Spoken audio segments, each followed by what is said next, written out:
Hey everyone, welcome into another edition of the Pokescast, a production of the Casper Star-Tribune and Pokes Authority. I am Davis Potter, a Wyoming beat writer for the Star-Tribune, and I'm joined by our managing editor, Brandon Foster. Brandon, how you guys handling Snowmageddon up there? Yeah, it's really something.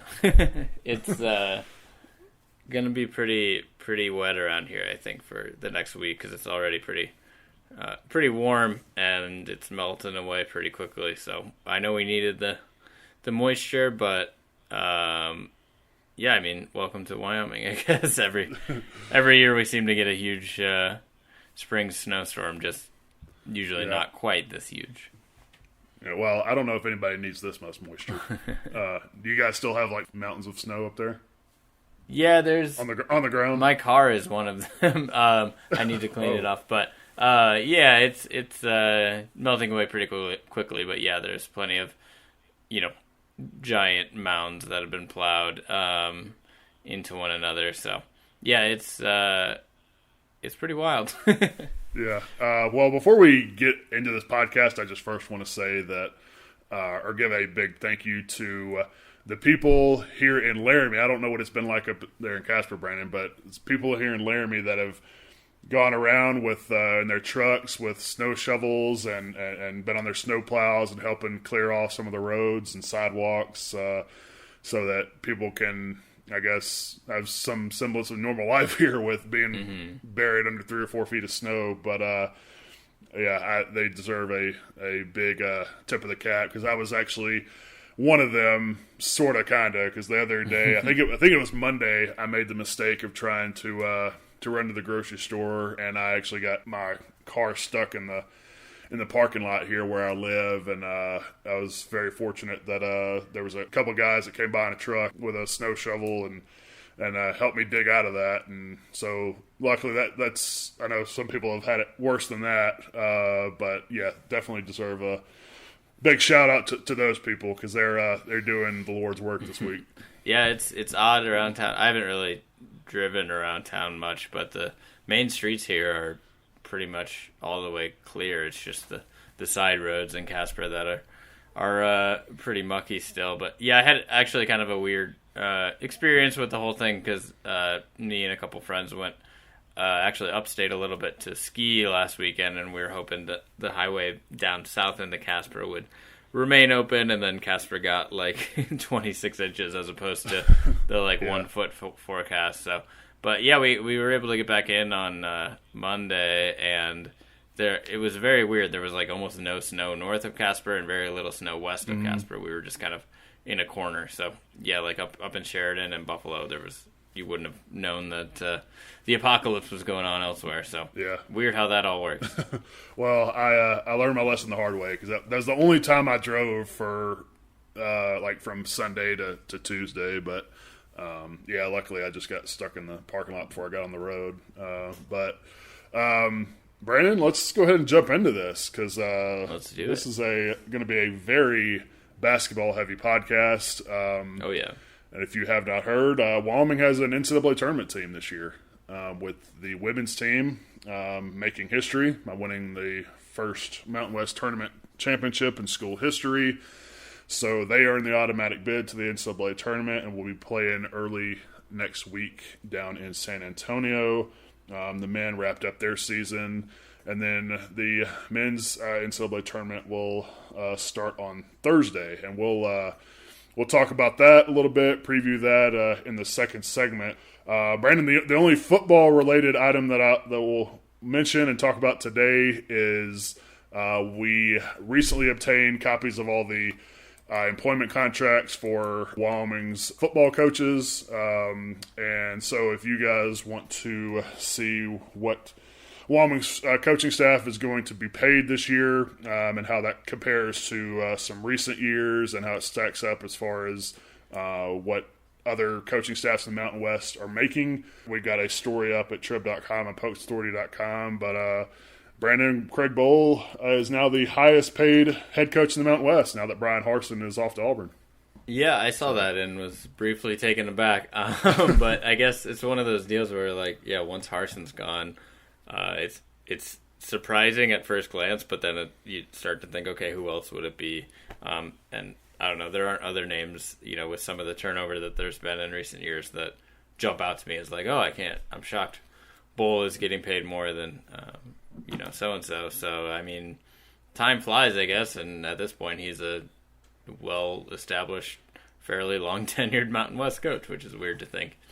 Yeah, entering his 8th year now, which is crazy to think about. But I'm sure we'll dive into that topic on a future podcast, I'm sure, and maybe how that making that kind of money relates to what the expectations should be at Wyoming going forward. But Brandon, let's talk hoops, and how about those Cowgirls? Yeah, what is there to say other than how about those Cowgirls? I mean, what a cool way to win a championship, getting that block at the end there. I know everyone constantly complains about the last minute of a basketball game taking forever, but it felt like that one really took forever. I was plugged into the radio because I don't have, fortunately, access to CBS Sports. Well, Brandon, that wouldn't have anything to do with the fact that game started at like 10 o'clock that night, would it? Yeah, I mean, that didn't help, but yeah, no. If it would have just been on the Mountain West, stream, which I know is not everyone's favorite, I actually would have watched it as opposed to listening. But yeah, I mean, it was just killing me in that last minute. It was like, okay, just end it already, and then it finally did. But I mean, great for them. It's been a long time coming. They've been a team, obviously they made it 2 years ago and fell just short. They also fell just short that year of the regular season title. Obviously, at least as they're currently situated, they're gonna need to win the tournament to get into the NCAA tournament. That's just kind of, they're not putting quite the resume up where they're gonna get an at-large bid. So it's very cool to see them punch that ticket again.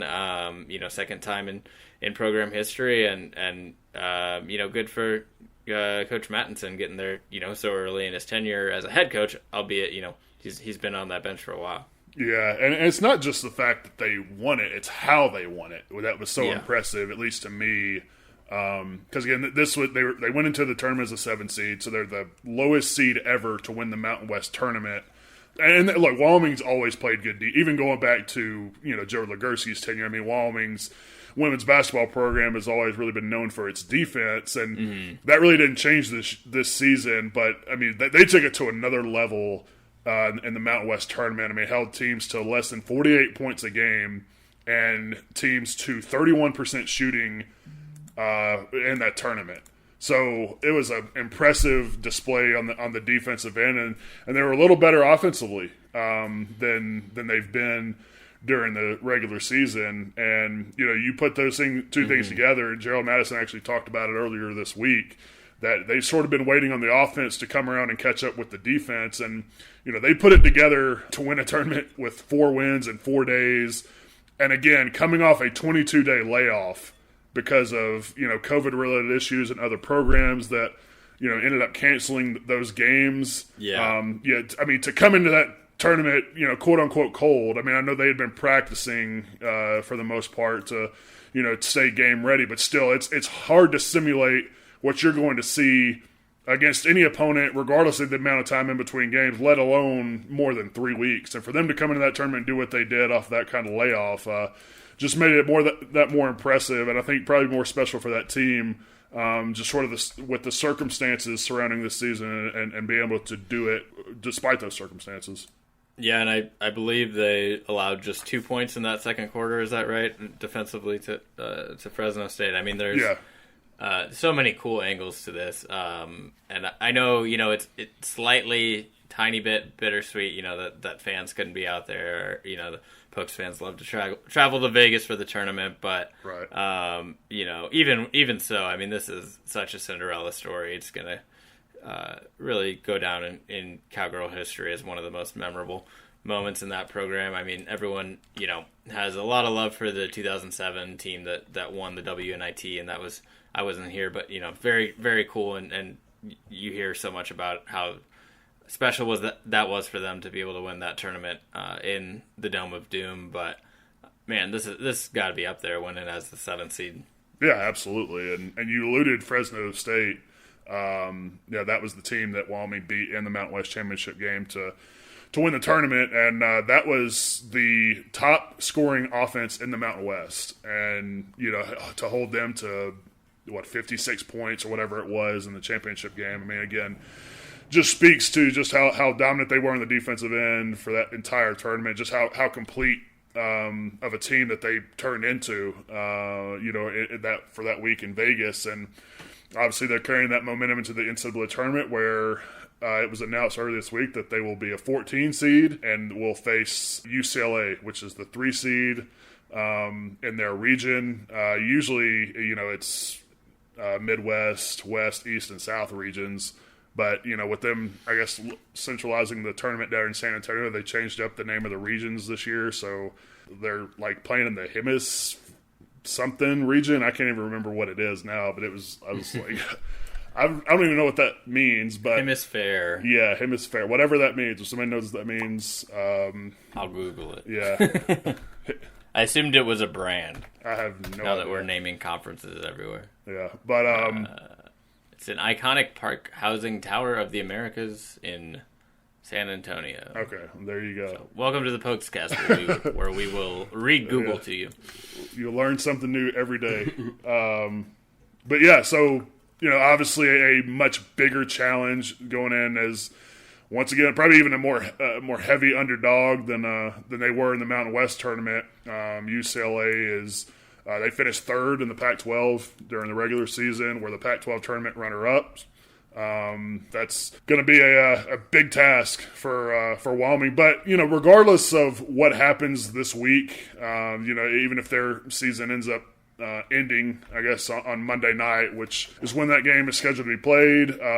It's scheduled to start at 8 o'clock Mountain Time and be televised on ESPN, by the way. But regardless of what else happens the rest of this year, they get national exposure for that program because, as is the case for, every year just about, only one team from the Mountain West goes to the NCAA tournament, particularly on the women's side, and this year it's Wyoming.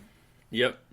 Yeah, and I know Wyoming fans get a little bit of hope maybe when they see UCLA as the big name they got to take down, just going back to, not that this has anything to do with the game, but the 2004 Las Vegas Bowl, the Pokes took down the Bruins, and that's a fond memory. So, hey, I mean, you take what you can get as far as good karma. And, I might be speaking out of place here, but my understanding loosely is that there's a little bit less parity in women's basketball from the top to the bottom, maybe compared to men's college hoops, and that makes it maybe even tougher to pull off these, upsets of a 3-14 variety. But hey, I mean, defense travels, right? That's what they say. And if they can keep the offensive progressions that they've made, shoot hot, like they did at times in the tournament, and I don't know. I mean, I imagine it's going to be tricky to be quite as smothering on defense against a Pac-12 team, but hey, it's March, as Mr. Rothstein says, right? Yeah, did you say that? I haven't noticed. I hear he does. I don't. Yeah, but you mentioned getting hot shooting the ball. Quinn Weimann was named tournament MVP down in Las Vegas, and well deserved. I mean, she knocked down some huge shots for Wyoming throughout the tournament. Anytime a team would make a run and threaten to take the lead or and get within a possession or two, man, it always seemed like she came up with a clutch three or a huge bucket for them, regardless of where it was on the floor. And they'll definitely need to keep that up as they hope to pull off what would be their biggest upset of the year on Monday and keep their tournament run going. Which, by the way, the winner of the Wyoming UCLA game would beat the winner of Texas Bradley game in the second round, which that game would be on Wednesday. But that's kind of putting the cart before the horse here. There's obviously business for Wyoming to take care of before then. But Brandon, let's go ahead and switch gears to the men's team, because their season is now over after they put up a valiant effort in the Mountain West tournament winning their first game and then nearly pulling off an upset of their own in the second round against San Diego State, which was obviously the regular season tournament champion, and now they are a 6th seed in the NCAA tournament. But, Brandon, what was your takeaway maybe from how Wyoming performed down in Vegas? Yeah, I mean, obviously, first off, just really impressive. I think, when we were talking about expectations going in, we kind of said, it seems pretty straightforward. At least you got to win that first game, or you'd like to win that first game as sort of a building block. If you can't get by San Diego State, it's not the end of the world because they're, as you said, the all-around champs. But, they played so well in that first game, just scoring nonstop, just shooting lights out. I believe it was 111 points against San Jose State. I feel like they almost ruined that framework. Or, all of a sudden I was like, screw it, beat San Diego State too if you can't miss. And, I mean, they came dang close. So it almost is a little bit more of a disappointing outcome than you ever could have expected going in to play that well, just because it's like, wow, they actually looked like they were poised to go on a run if they could get by the Aztecs. So, I mean, yeah, definitely a ton of credit to them coming out and playing the way they did. In that first game, beating a team, you should beat in a team that was coming off a long layoff. Although apparently that can be a good thing on the women's side. But, I think there's a lot of promise and a lot to build off of. And for Linder's team to come out like it did in his first, head coach, his first Mountain West tournament game as a head coach, that's I mean, it's a pretty big contrast to the last debut they had from a head coach in the tournament game. And, not to harp on past failures too much, but, the 2016 team came out and 2016-17, that's what it was, came out and fell behind 25-0 in their first game to a team they had already beaten pretty easily earlier in the year. So as far as setting the tone goes, this is night and day compared to that. And, that's it's hard not to be optimistic about where this team's headed. Yeah, no, that's just what I was going to say, piggybacking off what you just said is, if you're a Wyoming basketball fan, I don't know how you would feel anything other than extremely giddy moving forward, considering what this team did this year. One of the youngest rosters in Division I basketball goes and wins 14 games, nearly matching their win total from the previous 2 seasons combined. You win 7 conference games during the regular season, which is, I think, more than they had combined for the previous 2 years. I mean, you just saw real progress in what this program is doing. And I think not only from a player's perspective, but also the coaching. I think you saw a drastic improvement over the course of the season because, we talked about the way they ended it, right? I mean, winning 4 of your last 6 games, then going into that Mountain West tournament opener against San Jose State and just bludgeoning the Spartans. I mean, you mentioned 111 points. That set a Mountain West tournament record for points in regulation. And then the game plan that Jeff Linder came up with against San Diego State, a team that had beaten them in the regular season by a combined 60 points almost, to turn around on short notice and come up with a game plan and come up with a style and implement a style, I should say, that's completely different from the way you like to play. Anybody that knows this team and has followed this team and Jeff Linder at Wyoming, and even what he did at Northern Colorado, and even as the offensive coordinator at Boise State as Leon Rice's assistant for those 6 seasons. This is a team that they love to shoot threes, they love to get up and down, they love to push the tempo, and they grinded it to a halt in that rematch with San Diego State in the Mountain West tournament. I mean, literally they looked like what Wyoming's offense looked like under Allen Edwards in his last year, where they would bring it down and Marcus Williams or whoever's bringing the ball at the floor would get to the top of the key and just hold the ball and milk the shot clock and then get into their set, whatever they were going to run, with about 10 seconds on the shot clock and, basically cut the game in half. And because they knew going into that game they could not run with San Diego State, because that's what San Diego State likes to do too. And San Diego State's a lot better than Wyoming is at this point. I mean, that's not a secret to anybody, and it showed during their 2-game series in San Diego during the regular season. It didn't work, so they had to try something else, and you knew if you were going to play that style, you had to be efficient on the offensive end because you weren't going to get nearly as many possessions as you're used to getting. They did that. I mean, they shot nearly 45% from the field, shot nearly 50% from three, knocked down 12 three-pointers. They did everything that they had to do to give themselves a chance. They just needed one more shot at the end. The unfortunate thing for Wyoming is they were playing a really good defensive team, obviously, in San Diego State. I think they missed 5 of their last 6 shots from the field, including their last 4. I mean, they were right there to do it, and it gives you a lot of momentum. Despite forget the fact that they lost, just the way that they played and improved, even defensively, over the last month of the season. I don't think that's insignificant, considering the fact that you have a first-year coach who's trying to build something and get this program back to being a contender in the Mountain West. Yeah, I mean, I think all told, men's and women's. I know you mentioned they were one shot away, but it's hard to come away expecting much more than you got from that tournament from Wyoming as a whole. I mean, right. Just really great performances on both sides. And yeah, I mean, I think, especially in that San Jose State game, it's kind of crazy that the narrative during that game, besides just the fact that Wyoming, as you pointed out, as we told them they should, just decided not to miss any shots.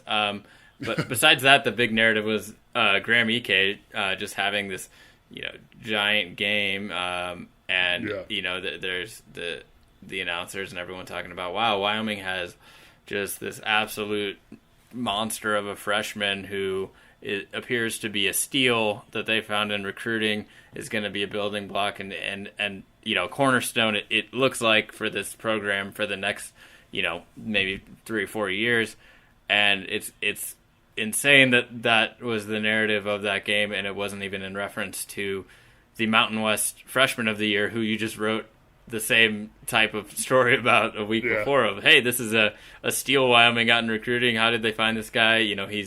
He's a stud. It looks like he's going to be a star in this league for years to come. So now that it looks like they have 2 of those guys to build with, they're both freshmen. That's really exciting for the future. I mean, I know, college sports, especially basketball, can be a very volatile sport as far as roster changes and everything like that. But it's looking like a program on an upward trajectory right now. Yeah, well, Brandon, you just stole all my next talking points. So, man. But no, I think that, and I think it's also important to remember too that we talk about how young this team is. It's not necessarily just about the freshmen. I mean, this whole team, you don't have one senior on the roster. So, you're going to bring everybody back barring transfers. And yes, you could sit there and say every other team in the country is going to bring their entire team back too because of the NCAA granting the eligibility relief and all players getting another year of eligibility if they choose to do it. But that's the biggest difference between Wyoming and every other team. Just about every other team has seniors that may or may not come back because they've already been in the program 4 or 5 years. They're ready, whether it be professional basketball or just getting started in their careers after college, they may decide to move on. Wyoming doesn't have any of those guys. So, I mean, again, there's always a chance someone could leave, but if nobody transfers out, Wyoming is going to for sure have every single person back and every single significant contributor returning. So I think, yes, that's something else to keep in mind. And then you mentioned Graham Ike. I mean, he changes the entire dynamic of this team because it's one thing to be able to spread the floor and have a bunch of shooters, but if you're big in the middle, doesn't require attention. Other teams don't have to worry about defending him. It becomes easier for defenses to extend their defense or even trap on the perimeter and try to disrupt what you want to do as a perimeter-oriented team. Now you have a big like Graham Ike, who not only is going to require at least one defender. I mean, he's on a trajectory where he continues to progress, continues to develop his body and make the strides that you would expect young players to make from year 1 to year 2 and so forth, he's a guy that at least has a look of someone who might require double teams in the future. And, that's going to open up everything that they want to do on the offensive end and make them so much more difficult to defend, because now you have to choose, right? Teams are going to have to choose, do we want to play Graham-Ike one-on-one in the post, or is Graham-Ike going to get to a point where other teams say, we have to start double-teaming this guy, and then you're leaving the defense to rotate on the perimeter, right? And basically you're playing 4-on-3 at that point. So I don't think that evolution during the season of what Graham-Ike became once he was cleared and started playing, I don't think that can be overemphasized as to how much he changes the dynamic of what Wyoming wants to do going forward. Yeah, and it's so impressive to see. Obviously any freshman put up 32 points in a tournament game, but I think it's even more impressive to see it from a post player. Just kind of from my experience covering college basketball, that feels like a position offensively that a lot of college players need time to grow into. I mean, there's a lot of it comes down to footwork and fundamentals and getting those post moves under your belt. And I'm not saying he was out there, putting up Tim Duncan moves on guys, but not to undermine if it were to happen, but for a guard to just get really hot shooting and put up 32 points because they hit 6 threes is one thing. I mean, he was just constantly dominant in the paint, and he's, like you said, he's only going to get stronger over time and become even more of a post presence. Especially on the defensive end, will be something they need. And, but yeah, I mean, just to see him do that at such a young age, you just wonder what he can grow into. He's 6'9", is that right? Yeah. That's already about 245 pounds. So. Okay. Yeah. I mean, that's, it's hard to look at that game that he had. I mean, maybe it was a good matchup with the Spartans or whatever it may be, but it's hard not to look at that and be thinking that other bigger teams are like, wait, how'd we miss on this guy? Yeah, and we've for the most part this season it's been, well, the opposing team always has the advantage in the front court, right? Before Graham-Ike burst on the scene, because Wyoming was basically a 5-out team, with Hunter Thompson when he was starting there at the 5.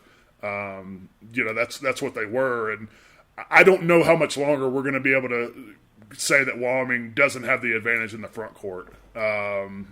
Just with Graham and what he's able to do, and you have him, and then obviously the young shooters that they have. I mean, Xavier Dussel, he was just as hot as anyone for Wyoming at the end of the year. I mean, shot right at 45% for the season from 3.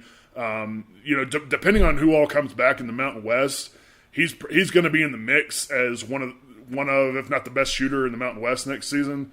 And then with Graham, given that he stays healthy, I don't think it's a stretch to say that we might be talking about him as one of the 2 or 3 best bigs in the league come the end of next season. Yeah, and that's crazy to be saying, right?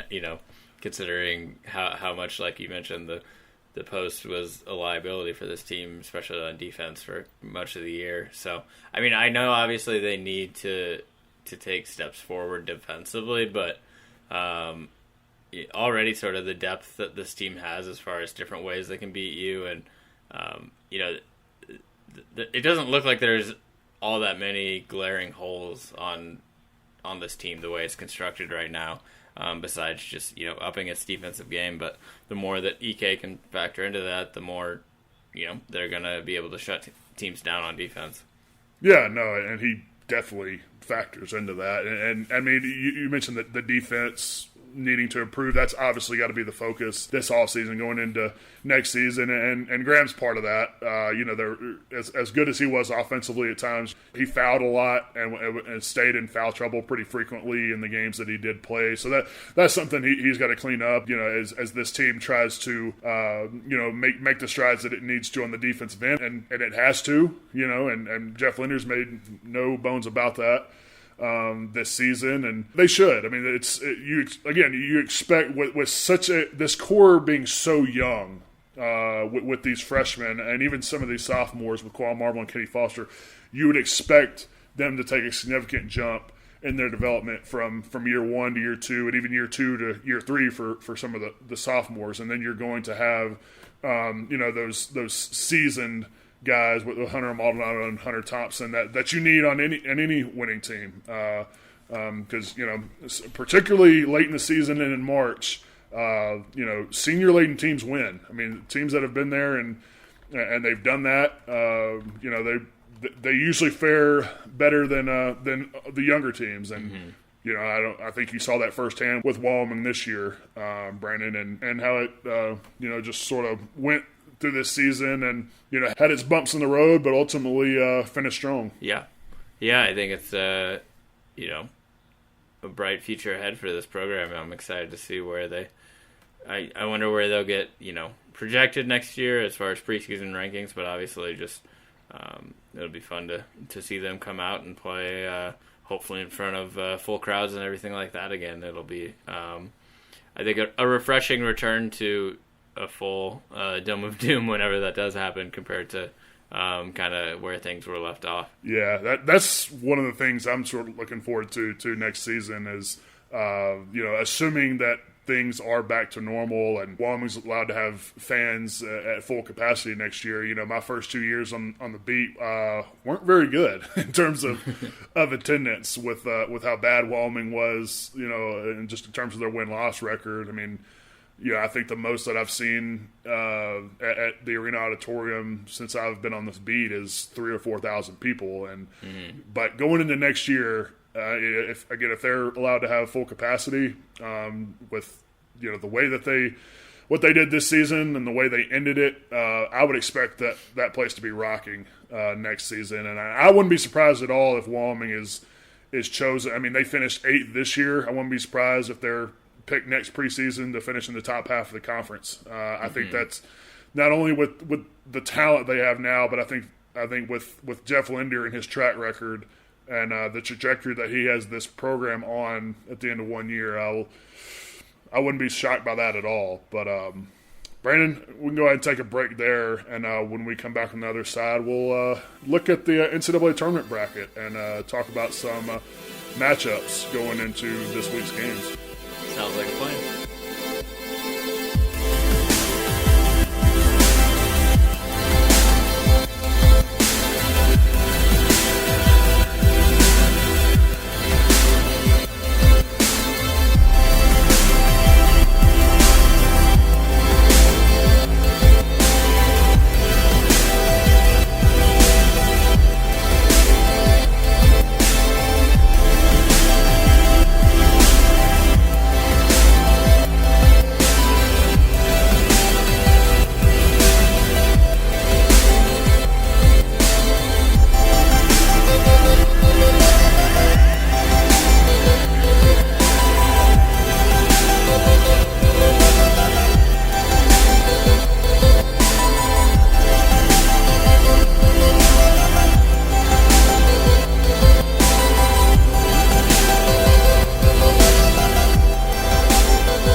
Welcome back into the postcast, and Brandon, now we're going to talk about what probably 90% of America is talking about right now, if not more. Snow. That is the exactly. With probably a little bit of attention on the NCAA tournament, and it's good to say that because we were obviously robbed of this last year, and it's good. It just feels right. I mean, it's March, and there's ensuing madness, and so it just all feels right with the world. Yeah, I'm not gonna lie. I pulled up the bracket for this podcast, and it's the first time I've looked at it. Yeah, I have like 3 different commitments to actually fill one out for, so it's good that I'm finally looking at it.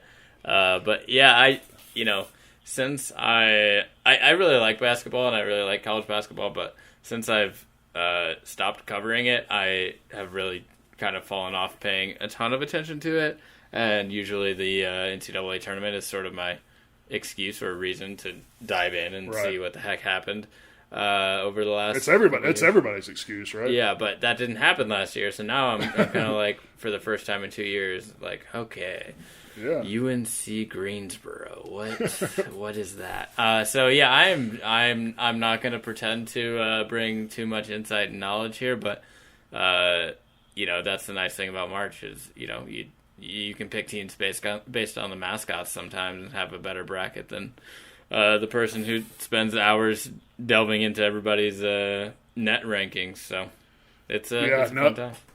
Yeah, no, that's what I was gonna say too. Is we're gonna run through, or at least I'm gonna run through some first round upset possibilities that I like, and I'm gonna write them down. So, but to your point, a 5-year-old could scribble out pick out brackets just based on pick teams just based on the colors that they like, and have just as good a chance as people like me who actually pay close attention to this stuff. But Brandon, I think it's very weird that this is the first time we're looking at a bracket. You say when you have a team in it. I mean, you're a Mizzou guy. Mizzou's in the tournament. What's going on with that? I mean, well, first off, they've had a pretty rough ending to the year after they've fallen from 10th in the nation to almost a 10 seed. They're seeded 9th now, and yeah, they've really fallen off. But also, I feel justified in not having looked at this bracket until now, because almost the first thing I noticed is Missouri's name is way too close to the words Norfolk State, and I do not need to ever see the words Norfolk State again in my life, much less 2 rows above Mizzou. So yeah, I mean, Missouri, obviously my alma mater, and then I covered them for a couple of years, but they play OU in the first round, 8-9 matchup, and then most likely get Gonzaga, who's just going to probably steamroll everyone. So there's not a huge ceiling for the Tigers, I don't think, although the most Missouri outcome of all would, of course, be for them to beat Oklahoma, for Norfolk State to pull off the second ever 16-1 victory, but then Mizzou loses to Norfolk State. That's like how they could Mizzou it the most. But yeah, I mean, that wound is still very fresh. Will never heal. They were a 30-win team that year. We all thought they should have been a 1 seed, and then they didn't win a stinking tournament game. So. Oh man, good. Hey man, Frank Haith. Faith and Haith. But yeah, since they do have are probably going to get throttled by Gonzaga. Something tells me you probably knew that anyway, so that's probably maybe I'll give you a reprieve on not checking out the bracket, the whole thing, because you probably saw that on Selection Sunday, right? Like, oh damn, we've got to play Gonzaga if we beat Oklahoma. Yeah, once you hear 8 or 9, it's you'd almost rather be at 10. Yeah, well, more bad news for you, Brandon. I picked Oklahoma to win that game. That's probably fair. All right, so everybody wants to talk about upsets. I mean, they call it madness for a reason. They use the term Cinderella this time of year for a reason. So I'm going to go through some of the first round upsets that I think could happen. And if you are like Brandon and myself and are taking part in a bunch of pools with your with coworkers or friends or whatever, take this advice for what it's worth. Take it or leave it, because like I said, I could be wrong on all these, just like everybody could, I guess. But so the West region, I'll just go region by region here. But the West region, I like UC Santa Barbara over Creighton in the 5-12 game. Of course, the 5-12, it seems like one of those upsets. At least one happens every year, right? But yeah, that's UC Santa Barbara. I think they've lost 4 games all year. They've got their conference player of the year. And another reason I really like them is that they're also one of the best free throw shooting teams in the country. And hey, if that ends up being a tight game, I'll take the team that can go to the line and knock down free throws more than the team that can't. And of course, that's always sort of you don't really know in the tournament, because I mean, it's pressure is a totally different thing, and when your season's on the line. And I've seen plenty of 90% free throw shooters go to the line and in the tournament and clank a couple. But I do like that. Santa Barbara is actually my the double digits seed that I have advancing to the Sweet 16. Oh boy, I like them a lot. And then another one in that region is Ohio over Virginia as the 13-4 upset. Ohio, out of the MAC conference, if you haven't heard of Jason Preston, probably need to get familiar. He is their point guard. He's averaging 16, 7, and 7 for the season. I've heard people talk about how he's working his way into possibly the back half of the first round in terms of the NBA draft. So he's a guy that's going to get drafted almost certainly this summer. You got guards that I like any teams that can have players that can take over a game. Again, when you're talking about a one-game setting, I mean, I like guys that can do that, and they've got a player that can do that in Virginia, obviously not known for their offense. So, I think that's a matchup where Ohio could outscore them. And then I'm also taking either the Wichita Drake winner, whoever wins that game in the first four, over USC in the 11-6 game. Because also something to keep in mind if you're filling out brackets, a team, ever since the field expanded to 68 teams, a team in one of the first four games, at least one of them has advanced to the round of 32 every year. So something to keep in mind. In the Midwest region, I'm not picking this as an upset, but I think Liberty can give Oklahoma State all they want. Liberty's a really good team. The last NCAA tournament back in 2019, I think they beat Mississippi State and advanced. I think Oklahoma State ultimately wins that game with Cade Cunningham and company, but that's a really good team at Liberty. I expect that game to be close. I mean, barring like Cade Cunningham going off for a 50 spot. I would expect that game to be close. I wouldn't be shocked if Liberty won that game. Although I'm sticking with the Pokes from Oklahoma. In the East region, I like the Michigan State UCLA winner over whoever they're playing. Brandon, who are they playing? BYU, yes. I like. I would feel better about that pick if Michigan State ends up winning that playing game over UCLA because, look, we know that when you have a whole group of bubble teams to pick from, and you're Turner and you're CBS, and you want as many eyes on this NCAA tournament as possible, you're going to pick the brand name teams most likely. That's obviously what they did this year. Michigan State, UCLA, the allure of that game is, some storied programs in college basketball history. I get why they chose that, but UCLA is not. I didn't necessarily, based on their resume, I didn't really think they were a tournament team. I think they've got one quadrant one win all season. If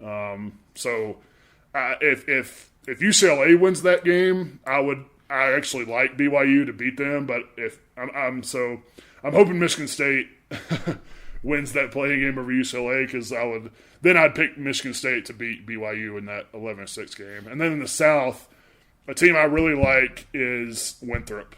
As the 12 seed, I like them to beat Villanova. Winthrop's lost one game all year. They go 11 deep. I think they've got 11 guys averaging double-digit minutes or close to it.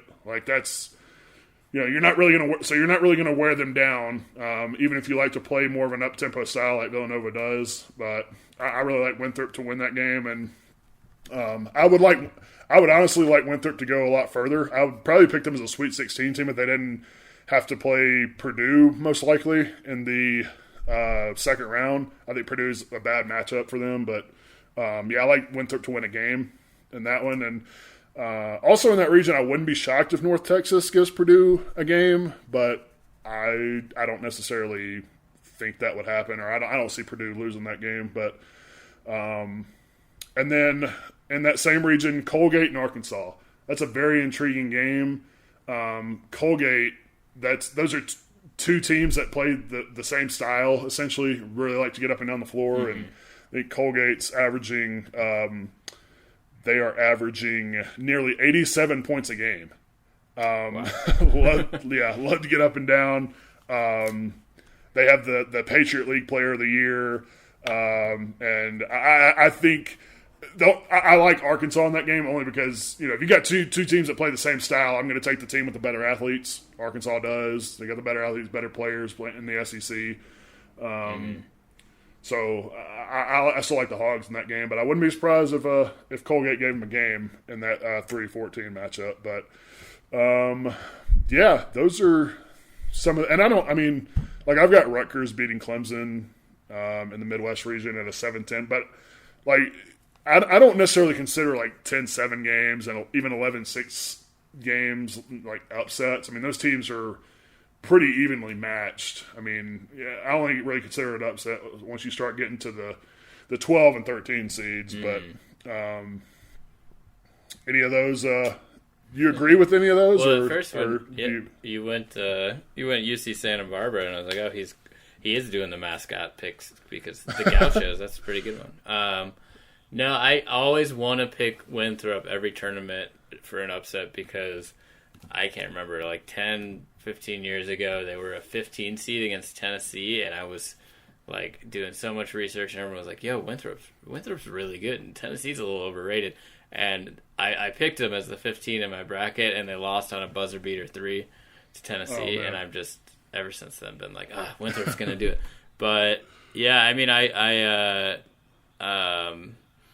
I feel like as far as the 6-11 and those playing games go as well, it always feels like there's a team in there that no one thinks should make the tournament because, like you said, those tend to be the power conference teams that barely made it in, get that slot, right, the play-in for 6-11. And then one of those teams inevitably seems to go on a run every year after everyone said how, garbage they are. So I think we're going to see UCLA in the Final Four. No. But, it always feels like that happens. I feel like Syracuse maybe was a team that did, maybe not, but... Syracuse was like a 10 seed that one year and made it to the Final Four. Recently. Yeah, I think my strategy this year, and we can make our Final Four picks here in a minute, but is probably just gonna be to go super chalky because I don't have much time this week to go over it, and B, I feel like a lot of as we've kind of talked about before, the chalk has held strong in the post-COVID era with, there not being all that many upsets. You got, Bama and LeBron winning championships, stuff like that. So maybe I'll just be boring and pick the ones. I feel like I usually tend to try to be too creative and not boring in my brackets because it's no fun to pick chalk all the way. But then I just pick the wrong non-chalk and then, you double your losses that way. So, by the way, Davis, I think aren't we going to be competing against each other in a pool? So maybe we shouldn't be sharing all of our strategies here, but mine will not be a winning one. Yeah, well, I don't think it's going to really make much of a difference. So all right, so what's your Final Four? You go first. What is it? Okay, I'm still figuring it out. All right, so as of now. Again, we're recording this on Wednesday afternoon, so I still have some time to change some of this before the games start on Thursday. But right now I've got Gonzaga, Baylor, Houston, and Florida State. Now that Houston right now, I've got them winning the Midwest region, and they're a really good team. They're one of the more complete teams I think in this whole field. They're a 2 seed. They've lost 3 games all year. They're giving up less than 58 points a game and scoring nearly 78. So, again, one of the more complete teams that you're going to find in this bracket. But I'm probably going to change that pick to Illinois in terms of which team I think is going to win the Midwest. Now, as of now, I've actually got Oklahoma State beating Illinois in the Sweet 16. And that's more just off recency bias, just because Oklahoma State's been playing really well lately. Cade Cunningham has been a stud for them, as you would expect, particularly here down the stretch. They beat Baylor in the Big 12 tournament. So that's sort of me hopping on the train. But as I look at it now, Illinois is so good, man. With Io DeSumo and Kofi Coburn, I think I'll probably end up changing that pick to Illinois, just because I think they're probably the most complete team in that bracket. As much as I do like Houston in terms of how well rounded they are, and I still wouldn't be. I mean, I probably should just stick with it because I'll end up kicking myself if Houston ends up pulling the upset and winning that region, but. Yeah, so I'll probably go Gonzaga, Baylor, Illinois, Florida State once it's all said and done. But, yeah, Florida State would be the only 1 seed if I end up going with Illinois in the Midwest region. Florida State would be the only non-1 seed that I would have in the Final Four. But a big part of that is because, honestly, man, I look at the East region, which Michigan is the 1 seed in that region. And I think LSU ends up – I've got LSU beating Michigan in the second round. I think LSU is one of the most dangerous 8 seeds I've ever seen in the tournament. I mean, they were one of the better teams. I think they finished top 3 or 4 in the SEC this year. They played Alabama to a 1-possession game in the SEC Tournament Championship last week. And Michigan is without its best player, in Isaiah Livers, who's out with a foot injury, at least for the first part of the tournament. I've seen reports where if they advance, he's going to try to come back in the latter part of the tournament and play with them. But if LSU can defend, that's the thing with them. They're so Jekyll and Hyde because I mean they can drop 90 on anybody, but they're just as likely to get up 95 and lose. So it all depends on how they show up on the defensive end of the floor. But I'm sticking with that pick. So They're the only 1 seed that I'll probably end up having losing before the Final Four. So, and that sort of clears and in terms of my bracket, I've got Florida State beating LSU and then beating Alabama in the Elite Eight to get to the Final Four. I like it. Yeah, I'll also give the caveat that just because I'm saying this on the record here doesn't mean that's what I'm going to put in my bracket. But I'm going to go ahead and go with Illinois out of the Midwest, Alabama out of the East.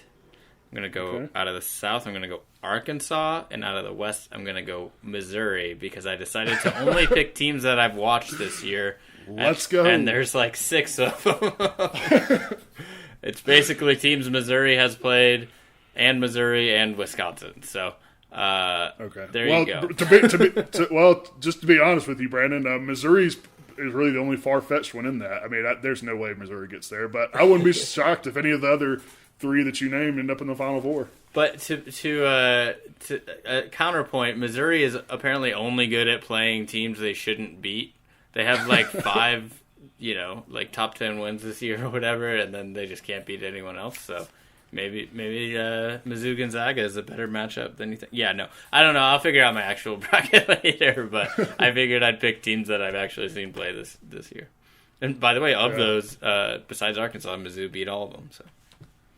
Well, I'll tell you what, Brandon. If Missouri ends up beating Gonzaga in the second round and making a run to the Final Four, then I'll just let you talk the entire podcast on next week's podcast. I'll just give you the floor for the whole 40, 45 minutes. Do they have to make it to the Final Four or just beat Gonzaga? Make it to the Final Four. I mean, you picked them in your Final Four, right? So. I did do that on air, on the record, on live podcast. Yes, this very official Final Four pick you're making.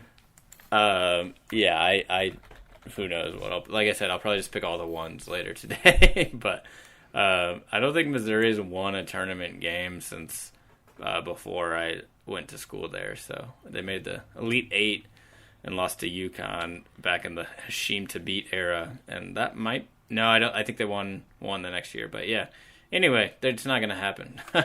But the biggest win for Wyoming fans, if they're still listening in this podcast, is CSU was one of the first 4 out, right? Isn't that yes. the icing on the cake to a pretty decent march for the Pokes?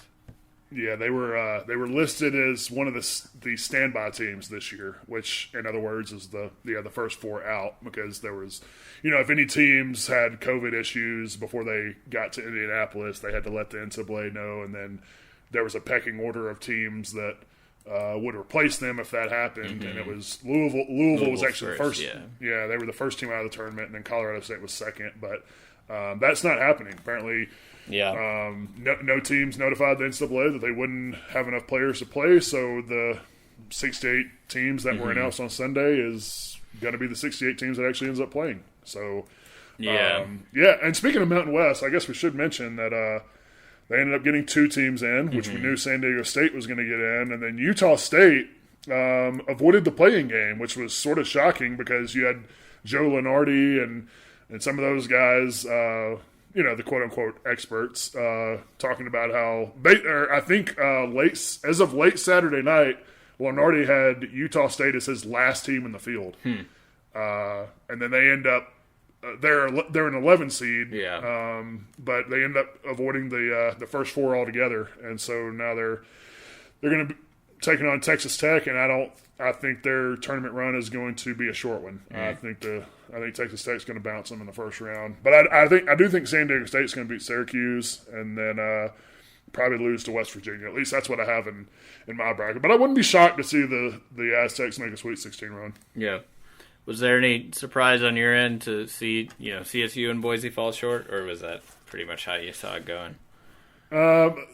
Pretty much how I saw it going. I mean, Boise wasn't really even in the picture. I mean, once they lost their first round game to Nevada in the Mountain West tournament, they were done because I mean they had already lost to Nevada twice during the regular season. They lost to Fresno State, as we mentioned last week, in that makeup game the last week of the regular season. So that was their 4th straight loss. So at that point, I knew they were out. So it was really a matter of is either Utah State or Colorado State or both going to get in, and then Colorado State and Utah State end up playing what seemed like a virtual playing game into the NCAA tournament, the Mountain West tournament, and I think that's really what ended up happening. And they lost to Utah State in the Mountain West semifinals, I believe it was. So at that point, it was going to be rough. It really, for the bubble teams in the Mountain West, it was really, I think it was a case going into the Mountain West tournament of whichever team lasts the longest is probably going to get that. It's probably going to get that spot in the NCAA tournament.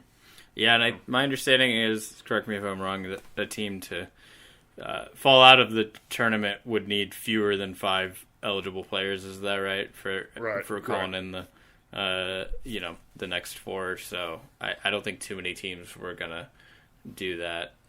That's a lot of COVID you'd have to have on your team. But B, I think even if you only had 5 players, a lot of teams would still want to give it a shot. Yeah. All right, Brandon, we've been at this a while. Quickly, who do you have winning it? Gonzaga. Okay, so not obviously my Final Four, but can't believe you switched your pick from Missouri to Gonzaga. Well, they get a bye from the Sweet 16 to the national semifinals. It's okay.